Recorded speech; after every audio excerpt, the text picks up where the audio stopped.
Good morning, everyone. Welcome to Accuracy in America, brought to you by Accuracy in Academia. I am your host, Don Irvine, joined by my co-host, Brian McNichol. Good morning, everyone. Hello, despicables and all those things we used to be and still are. Yeah. All right. So this is episode 317. So we're just creeping towards 500. Who knows what? Yep. I don't know where the end point is. Anyway, so news as always. Um, let's start.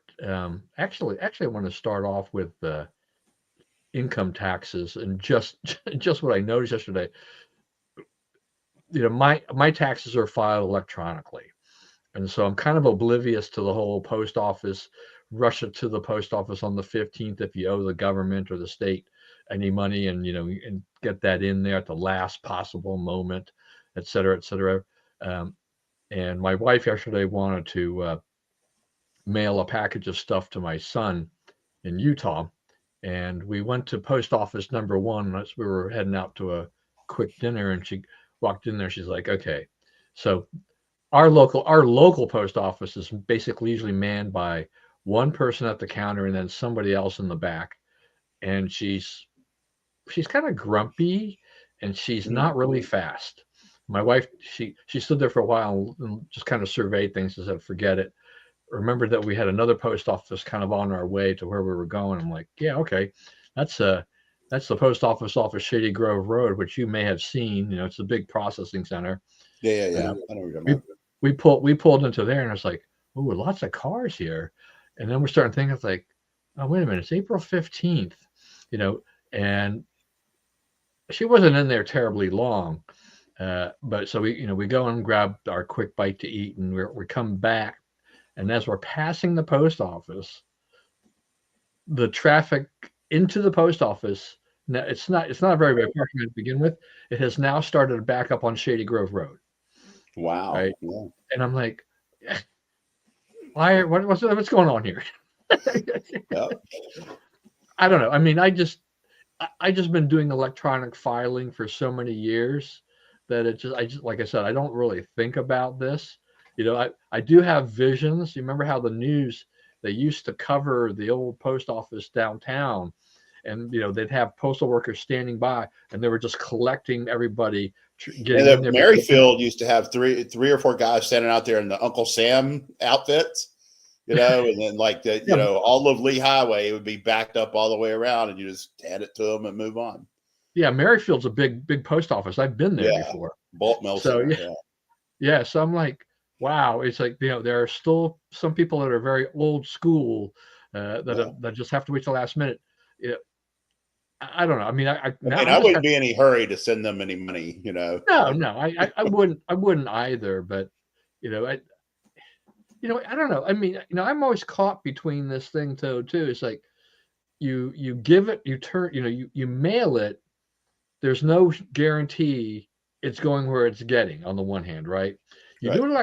You do it electronically. There's still room for error. I mean, there isn't really a perfect system, I guess, unless you actually go, or if you could go to a facility and actually see a clerk and Yeah. get a receipt or whatever immediately for your money.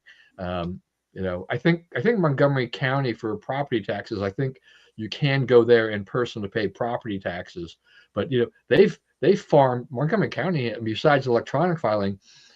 When you mail in a property tax into Montgomery County, they send it to Philadelphia to some PO box. So they have a servicer that's basically handling all that stuff now. They don't even do it locally anymore. Which Wow. which then begs the question, is like, why are my taxes so high? Right. Well, like them, that is a cost cutter, though.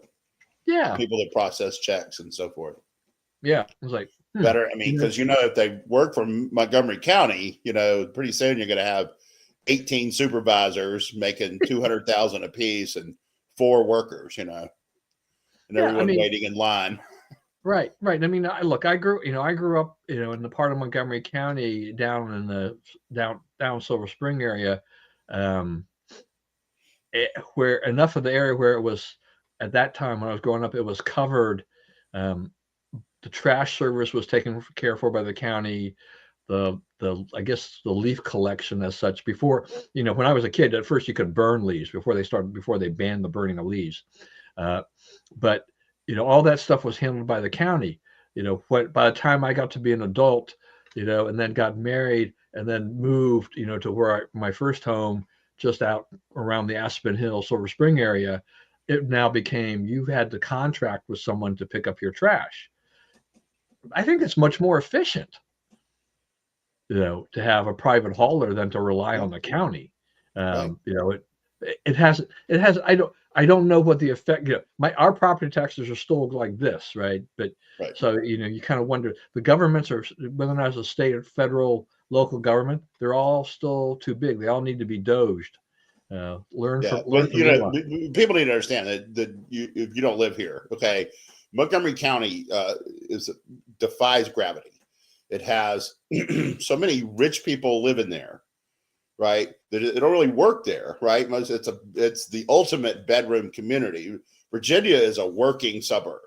The Virginia suburbs are working suburbs. There's a lot of office space here. There's a lot of building. There's a lot of economic activity. Montgomery County is just a place to live. That's all it is. There's not a whole lot of industry there of any kind. They have a 60,000 acre agricultural preserve. But what they do is they have this huge tax base. So they tax the heck out of other people, and they spend it all on, they have built like an upper middle class there by paying everybody in government exorbitant salaries. Do you get good service? I mean, it's still a clown car. Every time there's a storm, Montgomery's the first to go down and the last to come back up and all that kind of stuff. And you have all that stuff working against you, but that's not, people just chunk out the money and they're rich and they don't care. They have cell phone tax. You get taxed, right? How much you use your cell phone. Yeah, no, I mean, it's just it's absurd, the stuff they do. And there's no limiting principle. There's no amount that they think you shouldn't be taxed. And the people who run the place are all, hardcore left wingers who don't have any problem taxing you into oblivion. Right. I mean, there's so many. I mean, and I've said this before too. There's so many elements in the state of Maryland. From the state government side, when the Democrats run things, when they control all levers of government, about how much they want to, California, our Maryland kind of a thing, right? They want to turn this. They want to turn this into the East Coast of, California, which Larry Hogan, at least he slowed that train down for 8 years. Wes Moore has picked that thing back up with these huge tax increases that are coming into play, soon. Huge tax increases, and they still are they're 30 billion short or whatever. Yeah, they're still in big trouble over there. Yeah, and Montgomery County, as you've mentioned, I mean, it's just a microcosm of what the state does. I mean, being a very liberal enclave, people here, they don't push back, right? I mean, the voters vote for these clowns. And, there's a handful of us who don't vote for these clowns. And we do try to vote for limiting principles, but we really don't get very far because we're just so outnumbered. And yet, but I am, I do see occasionally on Neighborhood, on the app, that I think there are people who are probably more moderate to even liberal, who are starting to push back a little bit, because everywhere they turn, seems to be a new tax or a new fee. The property tax increase that's coming this year has got people really questioning what are they getting in return. Montgomery County can't just come out and say, well, you voted for gold-plated services, so that's what we're going to give you. No, we didn't. Why do you have so many layers of management in the county, management system? Why do you have so many middle management layers in the school system? Why are we funding all of these positions that are just nonsense? They're not in a classroom, right? Yeah, they're not. Yeah, they're not doing what you have a lot of struggling schools, right? That's the other thing that they defy gravity is like, oh, it's a great school district. Well, yeah, Bethesda, Chevy Chase, Walter Johnson, Churchill, Whitman. Those are great schools, right? Paint Branch, Sherwood, lesser. right? Much lesser. Blair, you know. So I mean, that's what you're up against. That's the way that that's the way they look at it. Yeah, and how many teachers in Montgomery County have basically moved up the ladder, so to speak? That's that, they left their teaching positions to become management. They go to Right. vice principal, principal, and then they go to the central office or something like that. Uh, That's you right. know, so then their salaries skyrocket, and I'm paying for that. Right. But I don't know what the heck I'm getting. Particularly when you get to be older and you have no kids in the system, and the taxes keep going up, and you don't see any end to any of this. The county. This is my pet peeve for every time this happens, and uh, which is that property taxes, because of our assessments, are going to automatically go up. The value of the houses go up, and I understand that because I can look around the neighborhood, and you check Zillow, and you kind of know what the houses have sold for, so your house is going to be somewhere in that range, and so the assessment's going to be somewhere close to that. But what they used to do, and they have stopped doing, is reducing the assessment rate to try to mitigate some of that. Not all of it, but some of it. But now they're basically taking all of it, right? Right. If not even trying to think about increasing it. It's like, look, you're already capturing the money from the higher assessments. Do not increase the assessment rate and capture more money from people who are getting squeezed. People will leave. Will there be people to replace them? Yeah, but at some point in time, there's going to come, where that whole scheme of yours will not work anymore. Right. You have you're getting a reputation, and there are options. Right. There's a low tax option right across the river. It's equally accessible to your job if you work in DC. You can get there from Virginia as easily as you can get there from Maryland. Right. And I've had people that have been, of working age, others that have been more retirement age, whatever. They've kind of a mix of things. Where have they gone?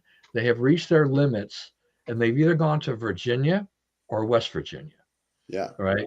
They stay close enough that they can get into Maryland if they need to, but they don't have to deal with the hassles of Montgomery County and any other place that they did it. In the state of Maryland, both those states are much friendlier to people on their tax base. Right. I mean, West Virginia has always intrigued me. It's just sort of like, but it's just kind of everything's kind of still spread out. There's not enough. I'm so spoiled. I'm like, once again, if you don't give me that Costco and Trader Joe's and if I don't have all my little things in a fairly neat order, if I can't get to a good hospital in a fairly close amount of time as I get older, it's not going to work for me. But for other people, it works just fine. And I think that's more power to them, that they can do that, and they can say, look, I bought a home for $300,000, and it's twice as much home as I had in Montgomery County or whatever, and et cetera, et cetera. So there is some freedom. of those places are filling out, right? There's getting to be Costco's and whatnot, and the thing about West Virginia is a lot of it you can't build a town there because it's a mountain, right? Right. That is places there are towns. Like Charlestown is growing. You can tell that a lot of people from here are moving out there. Yeah, the terrain is their biggest challenge. Yeah, the mountains. So, you can't build a Costco on a mountain. No. So I would love to be able to go along the highway and just see Costco. Catch it. There goes my groceries 45 miles down the hill. That's right. That would just be hilarious. Yeah, who knows? Maybe maybe they just deliver. Maybe you at the bottom of the mountain, and they just send it down. They send everything down to you by some kind of drone. Who knows? Right. That may be a future yet to come. That may be a thing. Yeah, it may not be long. So you never know what we come up with on the show. We come up with somebody in West Virginia just went, I got my I got to talk to my friend in West Virginia and say, hey, have you guys thought about this? I know he's a former legislator, so you got a lot of connections. What do you think? As a matter of fact, I have a friend of mine who moved to West Virginia and became a state legislator. I mean, this is on top of, Alex Mooney, Yeah, but this is another guy who just got elected this last term to the state legislature. So I was like, good for him. for doing that and pursuing something Yeah, that the he other thing wanted. about West Virginia, so they're like Maryland. They try to have the state pay for everything, just tax everybody and all this stuff. But they didn't have all this government money sloshing around, right? They're operating on shoestring budgets over there, so they rejected it. I mean, West Virginia went from being one of the most far left states in the union to the most far right state in what, about 15 years, right? If that. Trump Yeah, basically turned that over. yeah. I mean, I thought I try to pay attention to politics, but West Virginia was like I didn't, it was kind of small, and I didn't really pay a lot of attention to it. And the next thing I knew, at one point in time, it was, you could just say, okay, Democrats are running the show, blah, blah, blah, blah. And the next thing I know, it's like, it's all of a sudden become this uber red state. Yeah. And a very reliable, it's like, this is amazing. The turnaround that West Virginia's had. So now I'm really fascinated with West Virginia, and I've had to drive through West Virginia a number of times when we were driving to my daughter's place in Indiana. So, it does have some kind of allure to me, like really interesting, in terms of the Yeah. politics and everything that are going on there. Yeah. I'm staying put, but there, I don't know, it is every year is becoming Looking out the window a little more. Yeah, you just like, I mean, I'm born and raised here, but boy, I tell you, it's just, Yeah. the You're never going to win an election where you are. It'll turn around. Montgomery County will turn around, but it won't be anytime soon. Yeah, I mean, I will be in Park Lawn when that happens. Yeah. So. Me too. Not to get too morbid. Yeah. All right. Well, let's go overseas for just a short bit here. So, we've had there's supposed, that all these talks about a ceasefire with Russia and Ukraine and stuff like this, and then Russia went ahead and did a missile strike, and I guess it hit a bus and killed 34 civilians, and so Putin's still kind of just exercising, just reminding people, it's like, I'm still playing, I still got all the cards here, so my terms are this, and this is what it's going to take. Is that that's my shorthand? But we've at least got him to say some terms, and the terms are short of him controlling every inch of Ukraine. So, I mean, we've at least got, we can start working on it, which we weren't making any progress toward that before, right? The whole thing was to fight the war more grandly with the previous administration. At least now we recognize that, we got to fight. We got to get this done. We got to get over it. We got to get it stopped. So it's a new strategy, new way of playing the game, so to speak. And I think that's right. I think that, I think that's what our goal should be at this point, is focus on ending it, because I don't see how you move those lines, right? I mean, you get it if you say, okay, what would it take to really dislodge Russia, over the 200 miles of mud in eastern Ukraine? I don't know. I don't know what it would take. And I don't know that it, you could be talking World War III. Yeah, I mean, is Zelensky? I mean, is he gonna be willing to agree to things? Is he becoming more of a stumbling block here at this point, or? Well, yeah, he's trying to leverage. He backed the wrong pony, right? So he was going to play Europe against us, and Europe told him, it's like, we can't help you with this, right? We'll give you what we got, but we don't have much. The Americans have the soldiers, they have the equipment, they have the firepower. You've got to talk to them. And, he came over here and he acted like a jerk, and he got sit, with his tail between his legs out of the White House.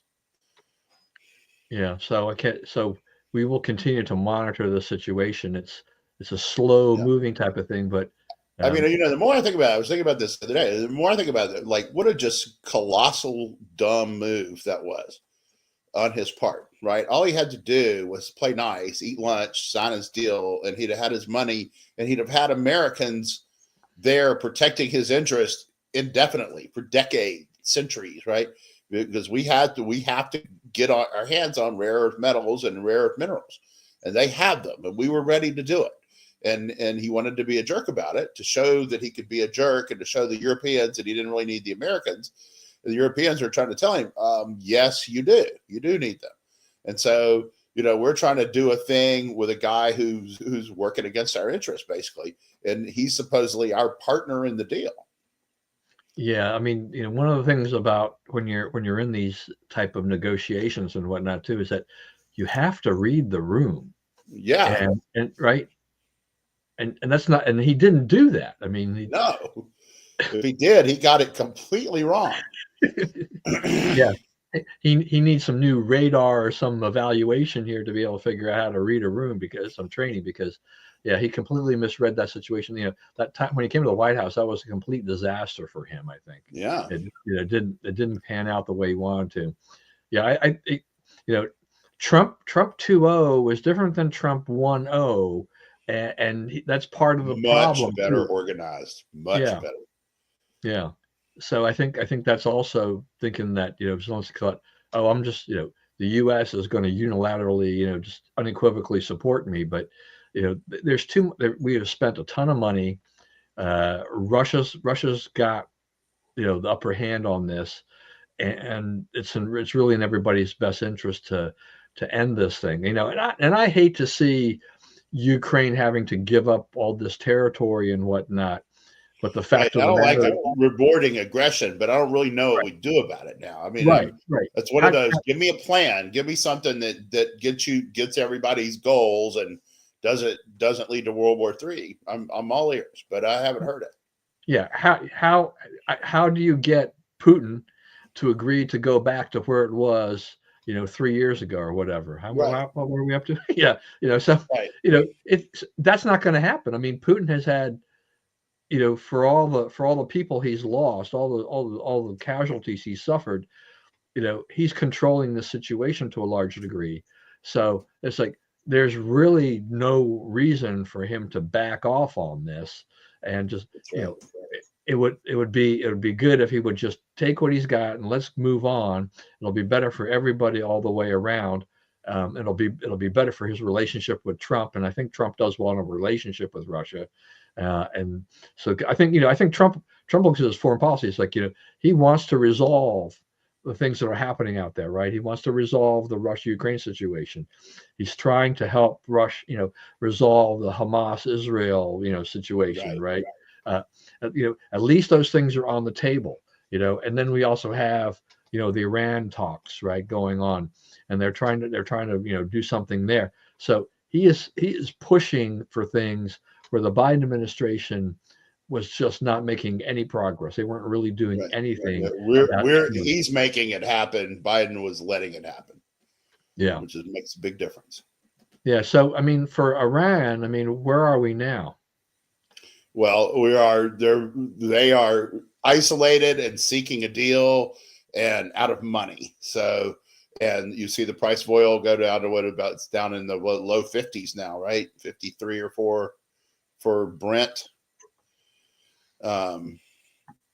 Maybe a little more for WTI, but if the price of oil is that low, that really hurts Russia. That really puts Russia on its heels, Iran on its heels.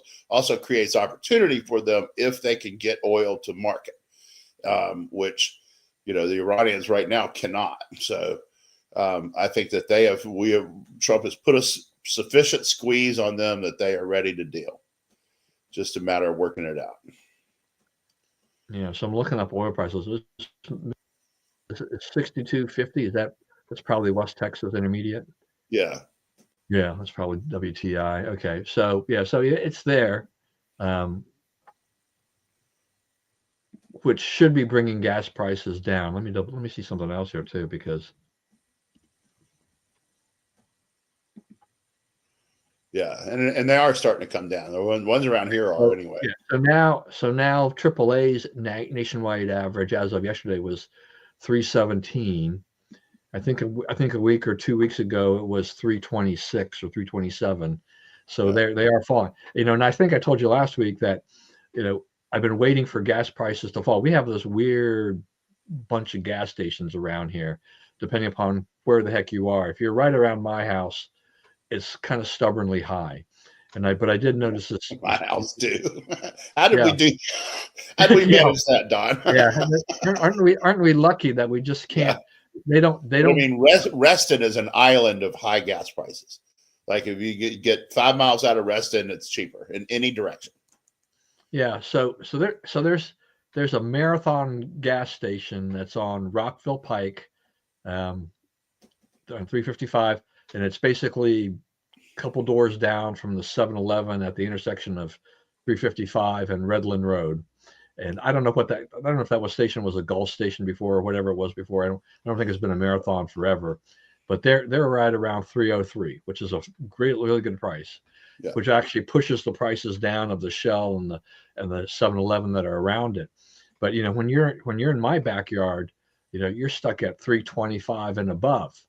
And that they don't go anywhere. But I did see my most expensive Exxon, which is always tends to be the high side. They finally dropped their price 10 cents the other day, so they're at 329. So now they're competitive with the other guys. But it's like it's still, if I'm near Rockville, I'm just getting my gas there. I mean, it's like, Yeah. why do I want to pay 20 cents more a gallon, for gas? It just doesn't make any sense. So you have that's why I guess why they have these apps, Gas Buddy and stuff like that. You can do some shopping, and you have to I think we talked about this a few years ago. There's a certain thing about how far do you want to drive to save 5 cents. Yeah. But it is psychological. Yeah, it is. It is, and we're getting to the point where when it goes below 3, that will be a huge. Like, oh, you charge $2.99. I'll drive 70 miles for that $2.99. That's the thing. I mean, that's the thing. I am positive. Kind of to reinforce it. I'm positive that if that Marathon moves 4 cents down, that the amount of business they get will radically increase. Yeah, that's right. Still, 303 is still $3 and change. Yeah, $2.99 is below the $3 psychological barrier. That's right. And that's it. Lined up around the block. Yeah, you move it down 4 cents, and you'll see your volume increase exponentially. Right. It's just the way that we work, how we look at things, and all of that. So yeah, hopefully, so gas prices. So now that AAA average is actually close to where it was when Trump on Inauguration Day. So we're getting back to that point. But yeah, for whatever reason, they've moved down kind of slowly. Because as I drive around, I'm like, should have dropped a little bit more than this. But it seems like the stations are trying to hold on to their profits a little bit more so on this turnaround than they have in the past. So yeah, I mean, we're getting there, and it's good that we've got Iran at the table in essence, willing to talk. Once again, we're making it happen. As you said, Biden just let it happen. All of these events. I expect that we will see some kind of conclusion on a lot of these things, in due course. Which goes to what Trump really kind of promised, right? In doing this. So the other thing too is that I saw a news item this morning that China said that they have their economy expanded 5.4% in the first quarter. Apparently, pushed forward by the tariff, buying and whatnot. But this still goes back to something I've had trouble with for years, is that it's the Chinese government telling you how much their economy grew. And we're thinking, like, where is the verification of that? Yeah. Yeah, exactly. Who is compiling those figures and giving it out to, and how do you verify exactly? That doesn't square with what most of the rest of the world thinks is going on in China. That's for sure. Yeah. I mean, I know that there were some orders that were pulled forward and whatnot on the one hand. On the other hand, there were, we had things where, a lot of companies canceled their orders as well. So, that had to have an effect as well, in terms of they saw tariffs coming and they tried to cancel their orders because they didn't want to get sucked with the tariffs until things got cleared up there. But I look at it too as, besides being, just general Chinese propaganda, China has struggled and been struggling for years. They used to report these big numbers of growth, Yeah. And just basically put the rest of the world to shame. Um, and then you didn't hear quite as much when things slowed down. Now, their real estate imploded, all of these things started to happen, right? So all these things, occurred. And then, now, as they get some potentially good news, so they're back out there tooting their own horn. But I hope people are aware. Just beware of where the information is coming from. Once again, it's like how many people have been killed in Gaza? Well, who's the information source? The Ministry of Health, right? Yeah. The Gaza Ministry of Health. Right. Yeah. Who's running that? Right. Right. The Baghdad Bobs of Yeah. the Middle Yeah. East. I do know. I do notice that I guess a lot of news reports. If you read when I read news reports, it's just like, you know, this is these could not be independently verified or whatever, or they've never identified how many combatants died. Yeah. Right. So they try to at least say, we don't, this is the numbers reported, but we don't actually know how many of those were Hamas militant fighters. But this is the only number we have to work with. Well, China though. So basically, I read this thing the other day that said basically Shanghai is healthy, Hong Kong is still relatively healthy, the rest of it's really struggling. Beijing is surviving. It's a good, it's like Washington. It's a government economy. But the rest of the country, there are huge economic problems. Belt and Road Initiative has backfired in a lot of ways and cost them a ton of money. They're now looking for money. They're now looking, cash in some of those U.S. treasuries they have to get themselves back, reclaim their money, to get their money, pull the money back out for them. So, they're not dealing from a position of strength. They're probably the reason that they're telling us they have 6% growth or whatever is it's a smokescreen for that problem, because they realize that it's out, that they are not doing well. Yeah, and their one child policy is come back to bite them. Right. Their big government stuff did not work. Right. Like they built these huge cities that no one lived in. Right. Remember, you see the big like banks of, thousands and thousands of apartments, right? Apartment homes and these huge buildings. And no one ever moved in. They built them and no one ever claimed them, and they've knocked them all down. So, yeah, you can do a certain amount of, work progress administration type of stuff to, keep the people busy or whatever. But at some point, the things the government spends money on has to produce something. Yeah. Well, they basically they took a lot of farmland in a lot of areas, and they said, okay, right, which they're not efficient in, right? Because they're a lot of them are still plowing fields with oxen. They're not 40 years behind us. They're 400 years behind us. Yeah. So they did that. They thought, okay, well, we'll convert the farmland into, kind of make these places like little modern industrial cities. And so, like I said, they built all these big apartment buildings, and they sold. They had those companies that went in to sell the apartments, to people, and promise them the moon and the sky and whatever. A lot of people did. A lot of people bought into it, but the problem was that there still, it was like a Ponzi scheme, though, because they took this money, and they just didn't have enough money to complete the entire units. And so there are a bunch of people who just basically lost everything. They basically paid for an apartment that's not completed, or the building never opened. Or 10 of them, 10 of them can be occupied, but there's 500 units in the building, which means is that you're getting nothing. You're not going to get any services and whatnot. The building's going to decay. It's a terrible situation for them. And so they stretch themselves, and big government policies.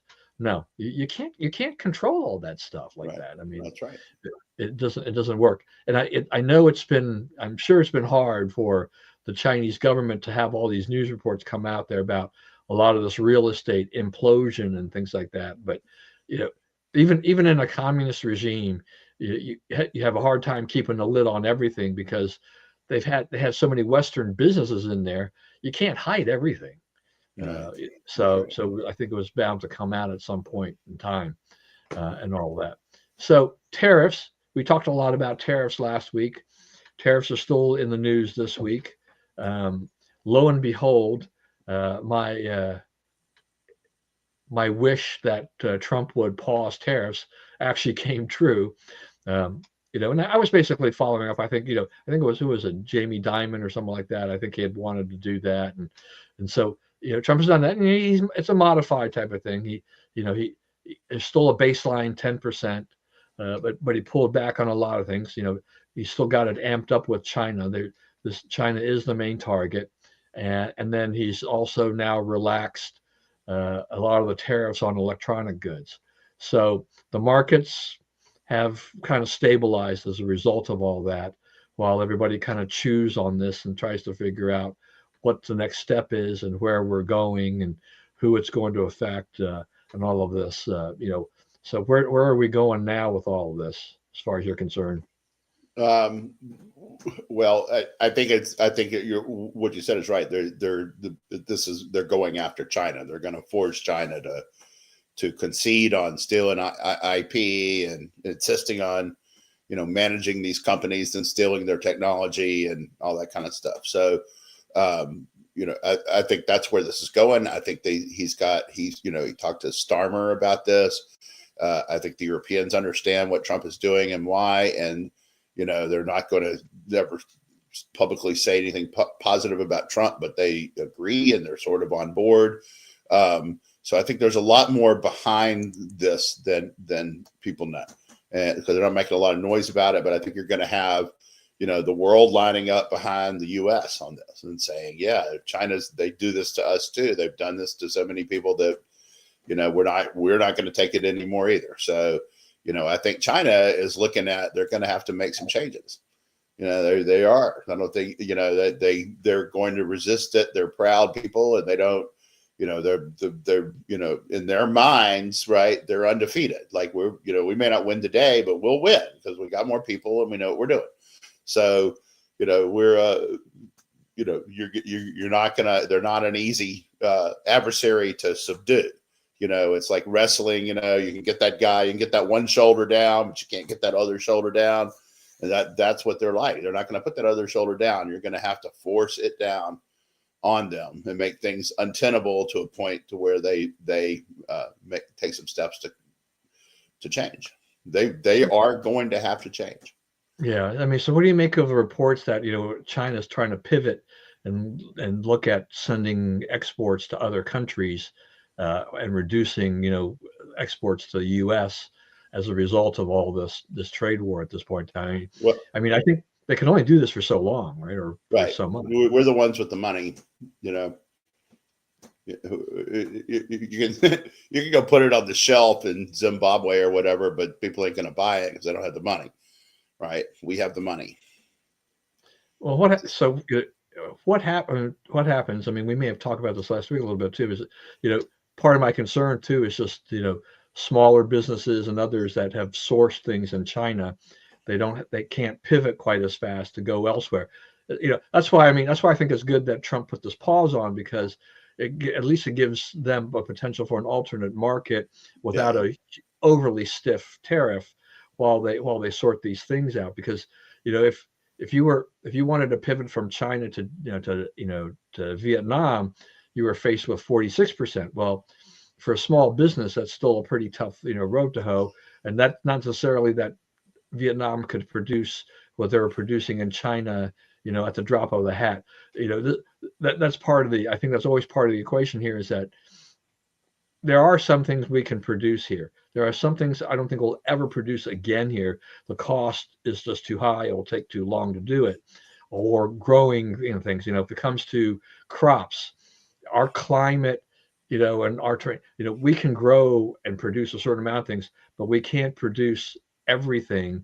And so therefore we need to import certain things. That's just become part and parcel of our lives now. It's just, bringing in imported fruits and vegetables and things like that. That have kept a lot of those prices lower. But I don't know. I mean, it's this is kind of a tricky thing. That's where I think the administration hopefully will take a little bit closer look and try to figure out the best way to achieve this without, hurting a lot of the small businesses that a lot of these people, they drive jobs, they drive America, Yeah. you know, in a Supply lot of side ways. bubbles are they're part of this. Anytime you remake your whole trade regimen, Yeah. you're going to have that. And I think Trump's vision is that yeah, we can build this stuff here, and that's what we need to do is we need to get it where America that there's the American manufacturing sector is crowded. It's competing on wages. The basic wages go up for workers. It's competing for good places to site plants, to build facilities or whatever, good local governments to work with them and so forth. And, all this is like he really wants to put this stuff in America and rebuild rural backside America like this. So, I mean, it's a multimodal thing he's doing. Yeah. I think it's just that some things that he's trying to bring back. I mean, if he thinks it's going to happen in a couple of years, a lot of it won't. I mean, there's some things that are very technical and very scientific and very specific that have that China and other countries have actually developed over a period of time, the expertise in, and you can't just bring it back and say voila, we'll spend a year building the factory and then all of a sudden we'll drop everything else in there. I think Right. Well, some a of lot those. of the expertise is ours, right? That they took. So it's not that we don't have the people, we don't have the knowledge, right? It's that like we haven't capitalized manufacturing in this country for a long time mainly because of labor costs, right? And so what's going on is we're balancing that slave labor versus healthy economy thing, right? So yeah, we can still have people working for $2 an hour making our tennis shoes, swimming suits, whatever, right? Or we can say, we're going to build them here. They'll cost more. They'll cost a little more, but then you have to build in rubber and all this stuff. The world economy can be connected, right? And countries put their own trading initiatives first, right?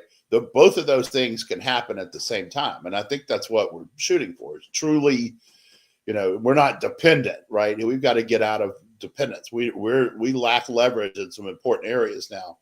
One of which is microprocessors. Where do we get that? Where do we get rare earth metals and minerals, and so forth, right? So these are things that these are problems that if you're going to have a malevolent China out there, you're going to have to solve, right? We cannot, we're going to get to a point at some point where we don't have access to enough of the metals that you need to make microprocessors enough to fulfill our cell phone demands, let alone all the other stuff that that kind of circuitry is used for.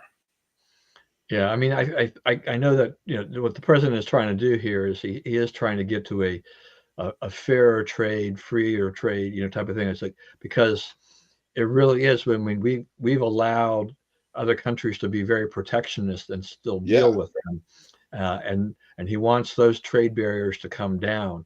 And I think those are things that need to be negotiated. It's like, okay, look, Yeah. we're fully willing to have trade with you, but you've got to quit protecting all these industries. Yeah. World War II and is over. The aftermath of World War II is over. It's been 80 years, right? As of this year, the war's been over 80 years. Okay. We took pretty good care of the Western world for that 80 years. And so what Trump is saying is, okay, it is time for you to stand on your own 2 feet. Yeah. So we will. Yeah, we'll have to see how this continues to play out here. But I'm glad from a personal standpoint that my portfolio has at least stopped the bleeding. Yeah. It hasn't really gone back up, but it hasn't. But I think in that I've kind of hit this point where it's like, okay, I don't know. I think I'm down 5%. I don't know overall. I don't know, just whatever it is. So I thought, okay, well, as long as it doesn't really go down much further, I can I won't get too concerned. But most of the time I don't get overly concerned anyway. So the market goes up, the market goes down. Long Yeah. term, I benefit. Right. You know, So like if you say 10 years out from every single year since the stock market has been open, right? So you say, from 1940 to 1950, from 1941 to 1951, every 10-year period, stocks have gone up except for 1 year. The 10 years that started in 1931 to 41, stocks did not go up. But every other period, every other single year, that's been true. So, the thing is to be patient, right? yeah. Buy No, I the mean, dip. if I Like actually had what is it? What the Bessett said that stocks are on sale. Yeah, no, I mean, and it's true. I mean, people were a little bit concerned about that because I follow the financial markets, and they were concerned about whether or not this was really a sale or where was the bottom on this because of how fast the market had fallen in such a short period of time. Um, and once Trump put a pause on the tariffs, that put a floor in it for the time being, at least. And we'll see what happens in roughly 90 days or how many ever days we've got left of this thing.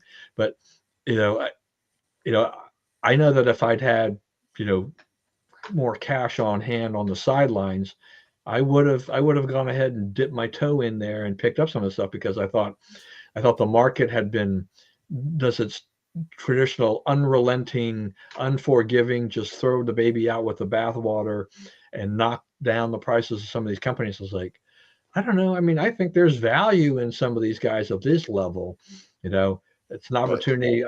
Maybe I'll still get another chance at that if I rebuild my cash pile. But until that point in time, and what's happened is that we've had a nice little rebound.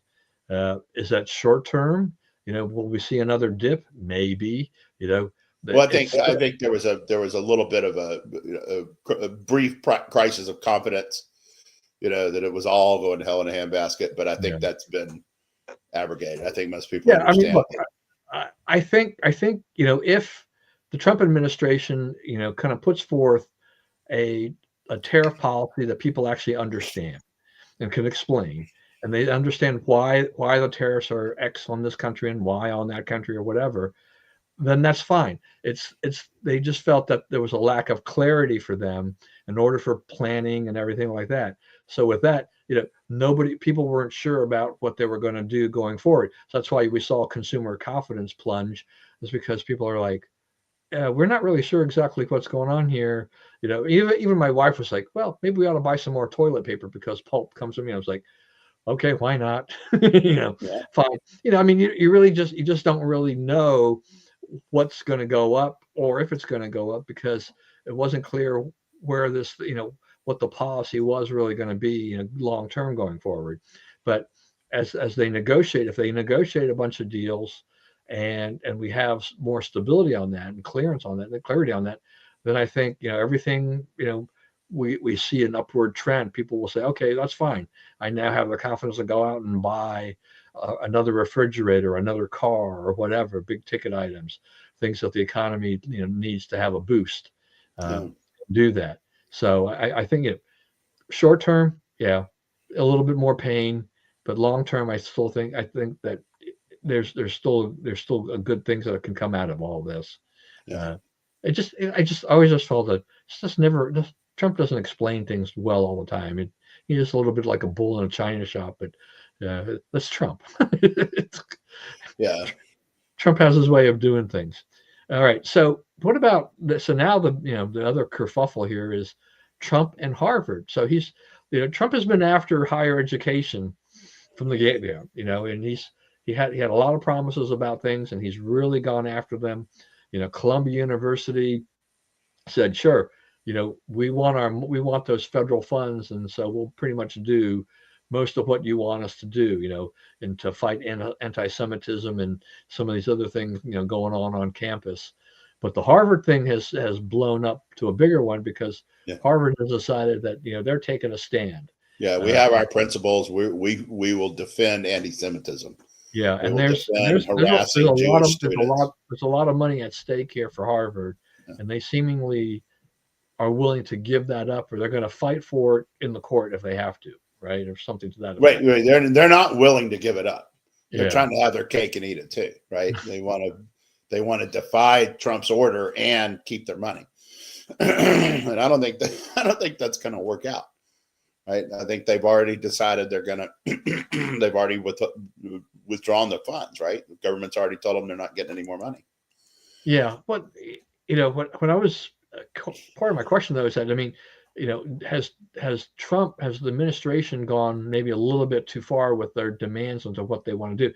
I mean, you can get them to work on certain things within the academy, but it's almost like it almost looks like he wants kind of a complete capitulation on a lot of things that does do are He wants no more DEI programs in colleges. Zero more DEI. Zero more people getting their spot in school, their spot on the faculty, their spot in a certain class or program or whatever based on race.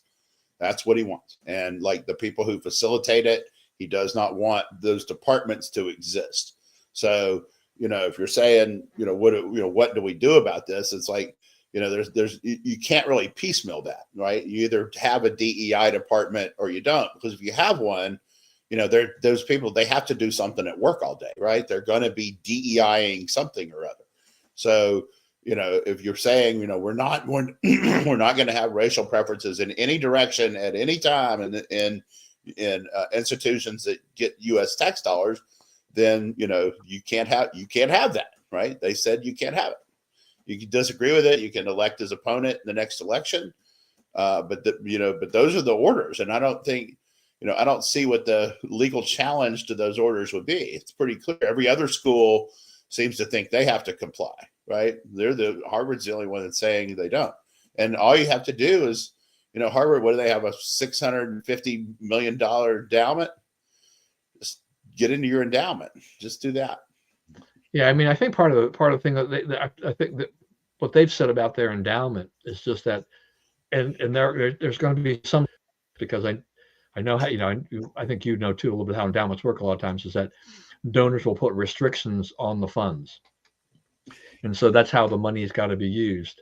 But yeah, I mean, if they if they don't, if they're going to fight this, it's going to cost them money, Right. obviously, and it still brings up the bigger question, which I think needed to be asked anyway, with all of these colleges and universities across the country, is that exactly what are we getting for the government research dollars?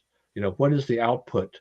Right. Maybe there are some important things going on there, but it just, when over the years, as I've looked at this, it just seems that, these universities, they live for this research money. They think that this is Right.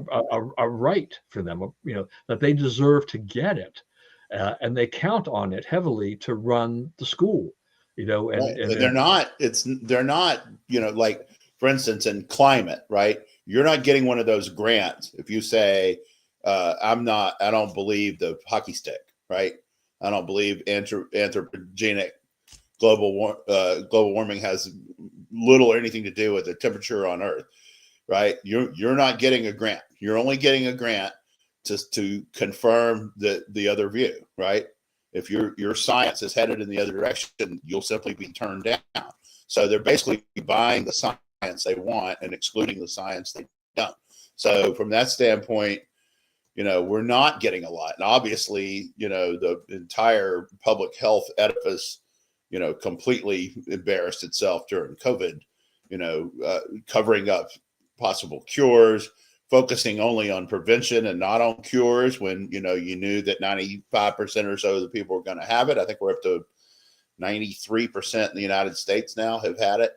So, you should have been telling us how to treat it. You shouldn't have been telling us how to prevent it, because you weren't going to prevent it anyway, right?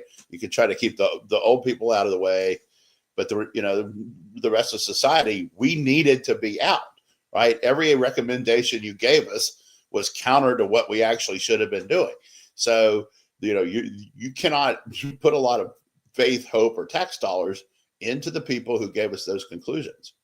I think, and I think Trump's does one of the things Trump's doing that I think, sort of under the radar right now, but really making a lot of difference, is they are cleaning house at the public health agencies. They are emptying them out of the yes men who caused us so much angst during COVID.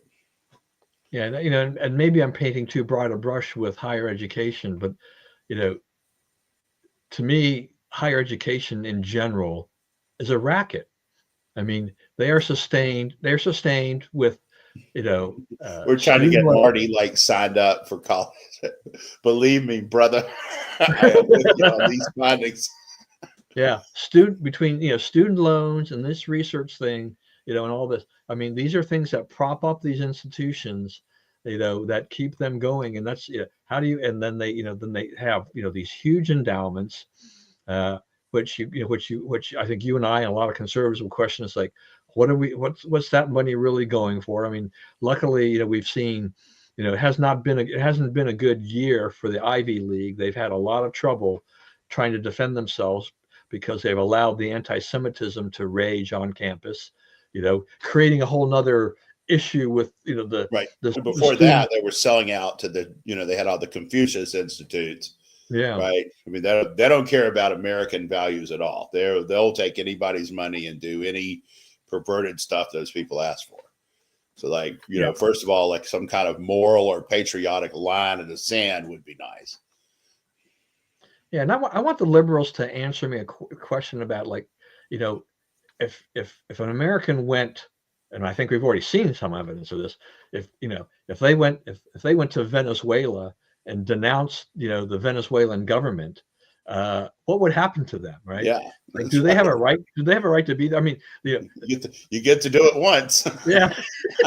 Right. If you went to Iran, if you went to some of these countries, I mean, at least with these, these guys that, that we're taking in, we're saying, like, look, I don't care if we've given you a permanent resident card or you've got a visa or whatever. It's like, look, you are now fomenting these ideals that are anti-American. You're raising a ruckus here against the United States of America. So that's it. You're gone. We're sending you back. This is, we're actually, in that sense, we're actually being gentle, because in other countries you would disappear. Yeah, that's right. And we are not obliged to take in the world's troublemakers. No, we're not. No. I mean, the more I thought about this too, it's just like I thought, okay, so it's okay for us. I mean, we should just welcome anybody to come into our country and give them, some status so they can go and do nothing but, make fun of our country, deride and criticize our government and tell us how bad we are. Yeah, intimidate students going to class, Yeah. To me, that's not a First Amendment issue. So, it's like, sorry, that's it. Your First Amendment rights do not extend to doing that, especially when you're not a U.S. citizen. Okay. If you're not, you're here on a visa, it's like you're free to say it, but then you're going to go, right? Yeah. You're free to say it, and we're free to tell you what you can do, what we're going to do with you when you do say it, and everything like that. All right. Boy, man, we've used up the show. All right, Brian, take us out. Well, I want to look at our little list here. So, see, when I think of Maryland dad, I think of you. But unfortunately, the Democrats think of a MS-13 gangbanger who's in prison where he belongs in El Salvador, that they want to get him out of prison and put him back on the streets of PG County. And, the funniest part about this is, they're like, there's no proof he's a gang member. Well, there's him and his lawyers telling the government, please don't send me to El Salvador because I'm a member of the rival gang. The rival what? The rival gang. What is the rival gang? MS-13, right? But, because he was worried about the 18th Street crew, which, by the way, that's not 18th Street in San Salvador. That's 18th Street in Washington, D.C., which is where that crew began. So they were part of, the, what's his name, who just died, Rayful Edmonds' crack wars, right? So, I mean, he's right where he wants to be. He's not coming back. They don't, Judge Zenas will just have to be satisfied with that because it's not going to change. Yeah, look, that's really a good point about all of this. That I think you made an excellent point there, because it's like if you're trying to say he's not a gang member, but he's under protection order that if you send him back, the gangs may kill him because of certain things. It's like, then there's, it's a little bit like, I don't know, how do you exactly square all of that? Yeah. Please, I want to know explanation to that. It was kind of funny to have, McKelly here. It's like, hey, I can't do anything about it. I'm not going to do a thing about this. Yeah. That would be sneaking him into the country. That's against the law. It's like, I don't have to listen to the Supreme Court of the United States. I'm running El Salvador. That's right. And that's different. Let's see what I'm saying. Cory Booker. So, they like gimmicks, bells and whistles. So Cory Booker's moved up. I guess he's one of their top people. He surged up to a whole 11%. Whoopee! Yeah, here's the serious conversation is, who are they going to run? Because right now the favorites are Cory Booker and AOC. Bernie would like to be part of it. But in this particular poll, Kamala was in the poll. She was a leader in this poll. Yeah. Of all things. That's because they haven't been seen a real alternative. Which makes you question the poll. Yeah, that's right. Maryland man, White House received. Okay, so AP is not going to get into the briefing room until they say Gulf of America, right? Trump doesn't. You go cover the Washington Post. You go cover the Nationals, right? And you can try to sit in the seat they gave the Washington Post and see what happens. All right. People, the person putting on the event decides where everybody sits to cover it. That is absolutely the way everybody who's issuing credentials does it. Right. Some of them say, okay, you're all just standing in this area. Right. But if there are seats, they assign the seating. Right. So that, the Washington Post guy is not in the back row and the Daily Reader of Laurel, Maryland is not in the front row, right? They get that straightened out. So, they have no grounds to stand on to be in there. They need to just call the thing Gulf of America. That's what Trump called it. Their only fight, if Biden had done it, they would be talking about what a statesman-like and wise move it was. All right. Thank you, everyone, for joining us today. Please, as always, stay safe and stay well. Remember, we live in the greatest country in the world. Do not let anyone tell you otherwise. And as always, please, God bless America. And we will see you again next week. Signing off is the Maryland Dad. Yep. Happy Easter. Happy Easter. That's right. Happy Easter. We've got Easter coming up. All right. We'll see you next week.